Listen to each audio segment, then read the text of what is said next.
What is going on YouTube? Welcome back to the channel and welcome to an R1 oil change tutorial video. Yesterday we swapped out those clutch plates, or that one clutch plate, and I told you guys I was going to make a tutorial in case anyone needed help with changing the oil on this bike. So that is exactly what I'm going to do today. Let's jump right into it.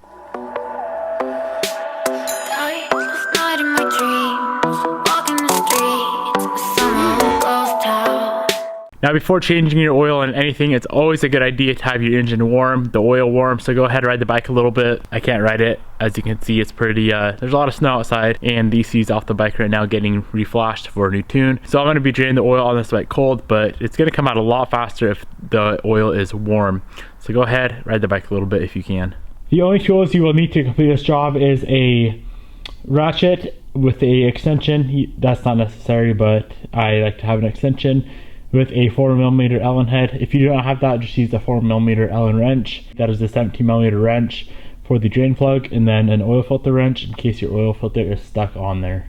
So the first thing we need to do is remove this left fairing. You can either remove the complete left fairing or just the lower part. I always opt in for just remove the whole left fairing. So there's 3 bolts up here, there's 3 clips under there, and then a clip back there, and then some sort of little rubber clip there. So go ahead, get all this removed, and this fairing will pop off. Now that we have the engine cover off, we can have access to the drain plug, which is right there. So grab your 17mm wrench and loosen that up. Now we're also going to need to remove the oil filter. It is right there, right up in there. So I'm going to go ahead and remove the right side panel as well. It'll make life a lot easier. This is the same exact process as the left side. So now that we have the fairing off, we can go ahead, reach our hand back here. This is definitely a pain to get to. And loosen up that oil filter. Being that I do have the Grave system on here, I'm gonna go ahead, pull off that mid pipe. Not necessary if you have the OEM exhaust. You should be able to reach back there and remove that filter just fine. So now that we have access to the oil filter, we can go ahead and remove it. You might need an oil filter wrench for this, might not. Make sure you have your oil pan underneath.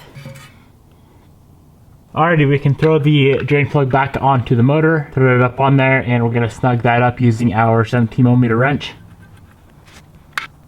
Nothing too crazy. Snug it up just enough to crush that washer, the sealing washer. Now from here, it is time to install the oil filter back onto the motor. So I have a Napa Gold filter right here, but personally I would highly recommend the K&N filter because they have a little nut on the end of it. They're so easy to get off.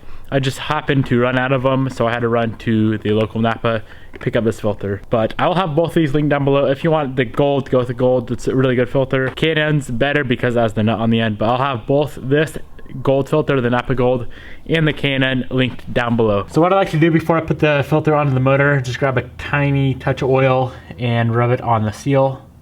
This will help the filter seal better, and when you go to remove it next time, it'll come off easier. The seal will not get stuck to the crankcase. Put it up in there, get it threaded on. We're just going to be tightening this down by hand. There's no need to crank it down with the filter wrench or anything.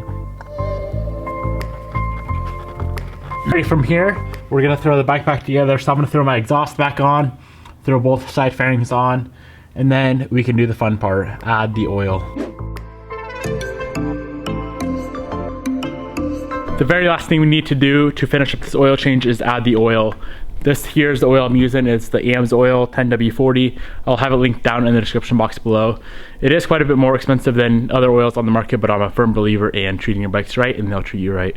So make sure you go pick some of this up. Very high quality stuff. You'll need 4 quarts, or I just picked up a gallon myself. So as you can see, I had the bike up on the stand just so it's level. I'm gonna pull out the dipstick and insert my funnel. Bike has to be level when you're doing this, guys. 100% necessary. This bike takes 3.8 quarts total to fill it up. We're just gonna add oil until it's about halfway through the sight glass right here.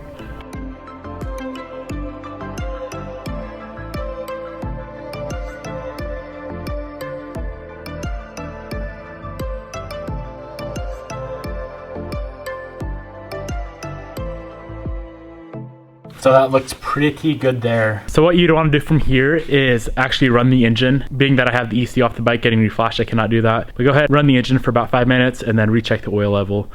Guys, if you don't have stands, you can just do this on the ground, but you're gonna have to tip the bike up so it is 100% level. That is gonna wrap up this video, guys. If you enjoyed it, you know the drill. Hit that thumbs up button down below. Like I mentioned earlier, I'm gonna have the oil and those 2 filters down in the description box below. Really hope this helped you out.